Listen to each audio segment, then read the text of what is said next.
Growing up, how did you first get interested in music? Well, growing up back in Badin, North Carolina, my mother was music teacher and piano teacher. And I heard music, you know, since I was a little kid, 2, 3 years old. And I remembered the songs, and from the constant practice, I knew all the songs, the etudes and everything that the kids had to practice. And I didn't like piano. I hated piano. But all of my sisters and brothers played piano. And eventually, they had a band for the Alco Aluminum Company, which is located in Badin, Alco Aluminum. And they would have these big concerts every Easter, the Easter sunrise service. And we used to go to that. And the band leader, a guy named Mr. Gabriel, was very friendly with my mother because she would come and play some concerts for him on piano because she was an excellent pianist. And he said, well, does he play piano? She said, no, no, no. He's the only one that doesn't play any, you know, any instrument. He said, well, I'll give him a clarinet. Say, maybe he just didn't like piano. And he gave her a clarinet. And I started practicing it. She didn't know anything about the clarinet, but she knew music. So she gave me general instructions, and I learned how to play it. That's what happened in that respect. How'd you get from a clarinet to a saxophone? From a clarinet to saxophone, I happened to go into the Navy, 1945. And I had been in A&T 2 years, and I had played in the band, but I just played the clarinet. And I got to Great Lakes Naval Training Station, and the guy said, well, we're going into the band. Anybody who wants to get into the band can come down for an audition. But I never went, and neither did a friend of mine, Foster, because the guys in the barracks had been, you know, they talk about they'd been playing with Count Basie and Duke, and we said, well, no need for us, you know, to go down for this audition because we can't play as well as these guys, you know. But, you know, we didn't know they were jiving at the time. And one day I just happened to be passing the band room, and I hear these squeaking and squawking. And I stuck my head in the door and I said, I hope that guy's not in the band because I can play a clarinet better than that. And the guy was in there. He was actually giving an audition. He said, oh, you think you can play a clarinet? I said, play this. So he gave me, I played it. So he put 2 or 3 marches up. And I played him. I knew him anyway. You know. He said, man, you're the best clarinet player that we've auditioned. I said, do you play saxophone too? Well, I didn't, but I said, yes, I play saxophone. And he was so impressed about my clarinet playing, he never gave an audition on the saxophone. I probably could have played it, you know, because the fingering is about the same. But he never really gave me an audition, put me right in the band. So that's how I started playing saxophone. How'd you get up with the fellas in this Rhythm Vets band?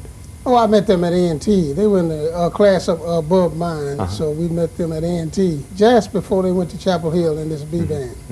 When you got out of service and came back to Greensboro, you were going back to school, and then you started playing in some other bands back there? Yeah, the local bands around. Max Wester Band, and another band was in a place called the Mombasa Club. Billy Tolles, saxophone player, had that band. What kind of music were you playing there? Jazz music. Jazz and show. We played jazz, and then they'd have a show, a comedian.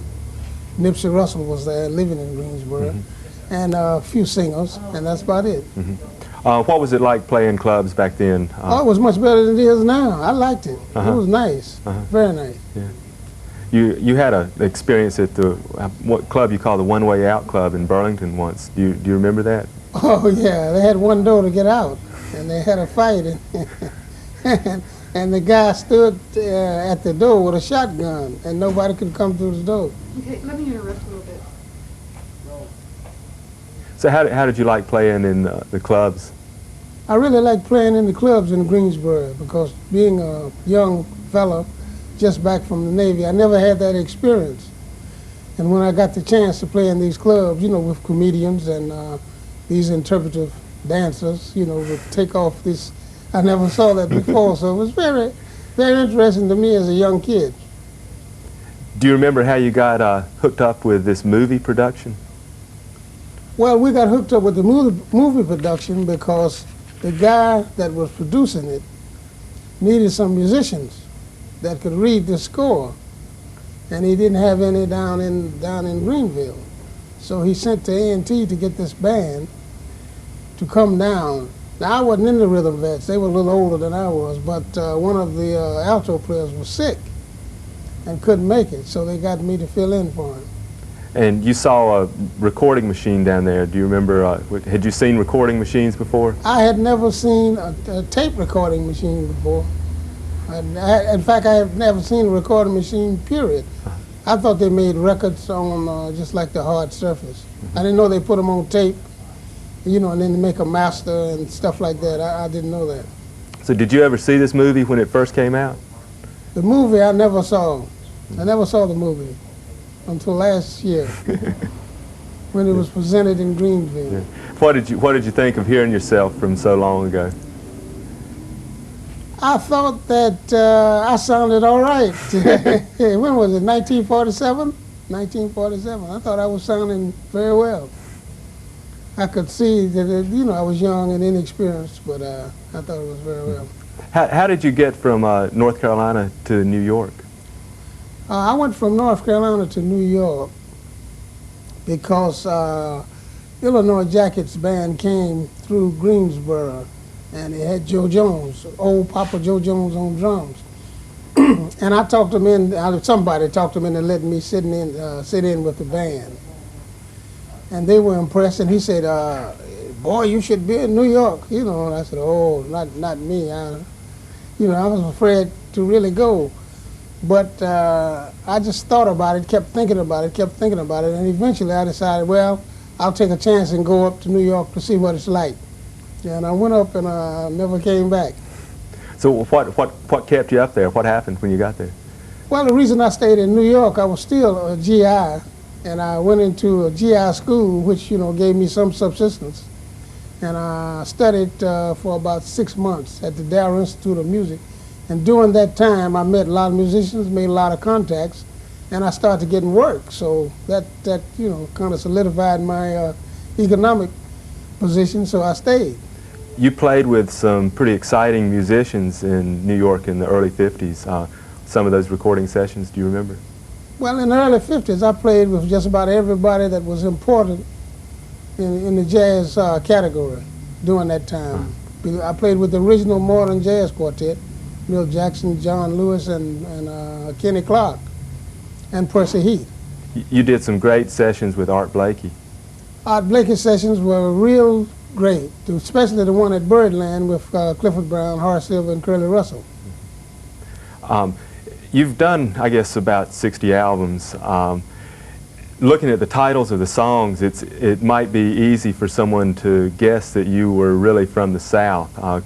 Could you comment about some of the I guess, Possum Head, Alligator Boogaloo, some of the real Southern soul food type titles you give your tunes? Most of the titles that you'll find on my albums were a creation, you know, of my imagination. Of course, I use a lot of animals like Possum Head and Alligator Boogaloo and a lot of stuff. Some soul food? Soul food, right.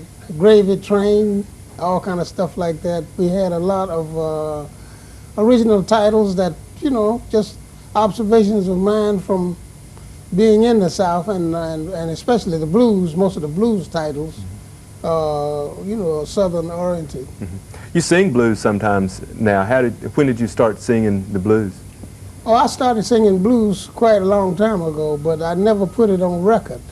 I would usually do it in my show to break the monotony of just playing, you know, over and over and over and over, because the audience gets, you know, they get tired of that. So I just started playing the blues just to break the monotony, change the tempo, change the flavor of the music. And after you work for a period of years, you find out these little tricks help you get across. What are you doing to occupy yourself these days? Well, these days I'm not doing anything much. You're still playing some overseas, I think? I play in Europe, right. I play in Europe and I go to Japan, and I play in New York quite a bit now. So I'm active as far as music is concerned. So you're not ready to come back to live in North Carolina? I would be delighted to come back to North Carolina, but unfortunately, if you don't play hillbilly music down here, you're in a bit of trouble as far as making a steady living. Of course, I'm sure that some of these larger cities would be very well served by having a nice jazz club. I'm pretty sure you could get patronage, you know. People come in there, you can get some people. I have a couple extra questions. When you were, around the time that you were down here, when this film was being made and all, do you like to comment on availability for black performers? And Were you playing, and how much could you get work? Well, during the period of around the 47 period when I was working on this film, as far as black performers are concerned, that was about it. As far as I knew, I had never seen. Maybe I had seen one or two black films, but as far as the film business was concerned, that was null and void. Now, as far as getting work, we could play dances in these towns, like most of the Elks clubs and the social clubs would send to Greensboro to get a band. I was working with Max Wester Band, and we'd come down and play these towns. But they did have shows that came through, say, once or twice a year. I remember one good show they had, Scottish Harlem Broadcast Show. They would come through about once a year down through North Carolina and play all the little towns. And they had these showgirls, something that we had never seen before, and comedians and a band. And they would come through about once a year. Did you ever see Silas Green from New Orleans? I never myself saw Silas Green's show, but I knew it existed because I think one time they hired Foster, my friend from Greensboro, to play trumpet for the summer. We were out of school, so I think he played trumpet for the summer one time with that band. So you don't remember seeing the Winstead Mighty Minstrels? No, I never saw the Winstead Mighty Minstrels. I never even heard of them. what was it like? You were recording the music. No, we never saw the film. When we did the music for this film, we never saw the film. We just made the soundtrack.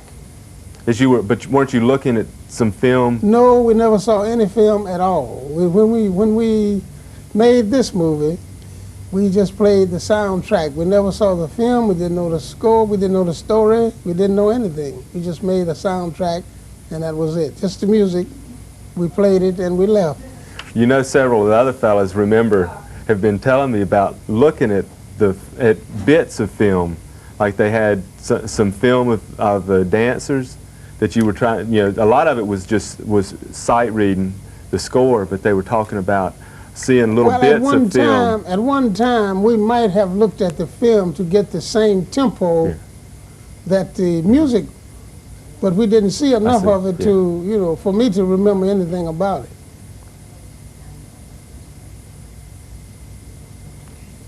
That's great.